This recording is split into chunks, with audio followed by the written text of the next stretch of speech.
Merci beaucoup, Madame la Présidente, Monsieur le garde des Sceaux.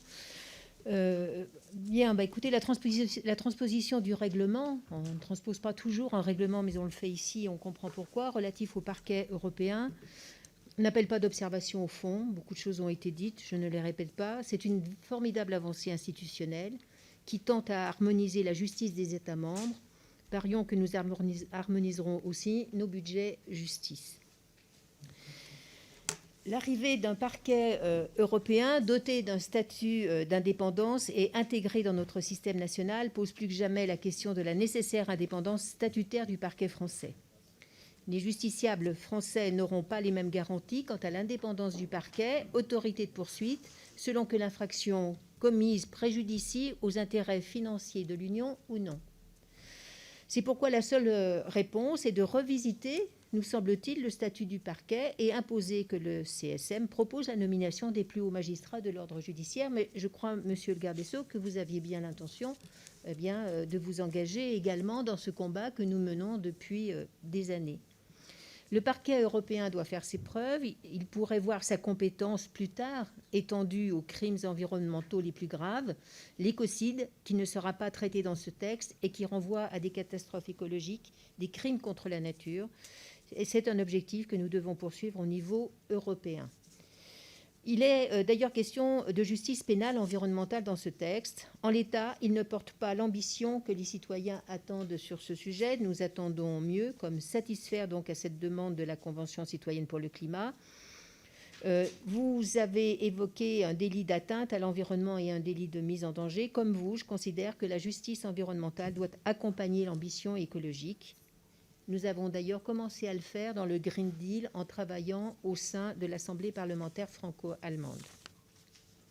Nous avions déposé d'ailleurs des amendements relayant ces préoccupations de délit d'atteinte à l'environnement et de délit de mise en danger, mais c'est bien que le gouvernement s'engage dans cette voie et il aura tout notre soutien. La création de juridictions spécialisées avec des magistrats formés à la question environnementale est sans doute aussi le résultat d'une indigente activité judiciaire s'agissant des litiges environnementaux. Vous l'avez d'ailleurs reconnu. Les manquements sont pourtant nombreux concernant les déchets, les zones Natura 2000, les infractions à la police de l'eau, etc. Trop peu de constatations et de contentieux parce que trop peu d'inspecteurs de l'environnement en capacité de dresser un constat et de permettre au procureur de poursuivre. Pour poursuivre, il faut une enquête et un dossier. C'est la loi de l'impuissance et donc de l'impunité en matière environnementale. Le maire est bien seul sur son territoire. Ce constat que nous faisons actuellement dans les juridictions de première instance impose aussi ici une organisation judiciaire de proximité. La Convention judiciaire d'intérêt public impose une remarque principielle. En matière de fraude fiscale, une telle convention qui permet à l'État de récupérer de l'argent qu'il ne pourrait obtenir rapidement sans la transaction a tout son sens. Dans le domaine de l'écologie, il y a, d'ailleurs vous l'avez dit, la notion de prévention et la notion de réparation de quelque chose qui ne se répare jamais vraiment et dont l'impact grave ne peut faire l'objet d'une procédure donnant le sentiment que l'on transige sur une question qui appelle au contraire toute la force d'un procès. Mais nous ne sommes pas hostiles à cet outil. Nous souhaitons pour autant que des dispositions viennent accompagner cette convention au regard de la nature même du litige et de sa gravité. L'atteinte à l'environnement est pour nous d'une toute autre dimension qu'une question financière ou une atteinte aux biens.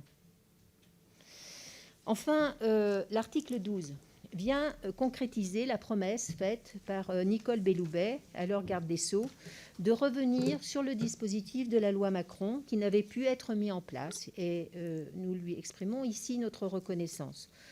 On atterrit certes plus mollement au regard de ce que nous avions voté avec Emmanuel Macron. Les lobbies professionnels puissants ont fait leur travail, mais nous ne reviendrons pas sur ce sujet. En revanche, nous espérons vous avoir convaincu, monsieur le garde des Sceaux, sur la pertinence et l'efficience des travaux parlementaires que nous avons menés depuis 2 ans avec la majorité sur ces questions. Enfin, vous avez évoqué un amendement sur la détention provisoire en nous prévenant d'un dépôt en séance. Est-ce qu'il serait possible de l'avoir un peu plus tôt, de sorte que nous puissions y travailler de notre côté pour construire ensemble un dispositif peut-être plus satisfaisant ou en tout cas plus consensuel.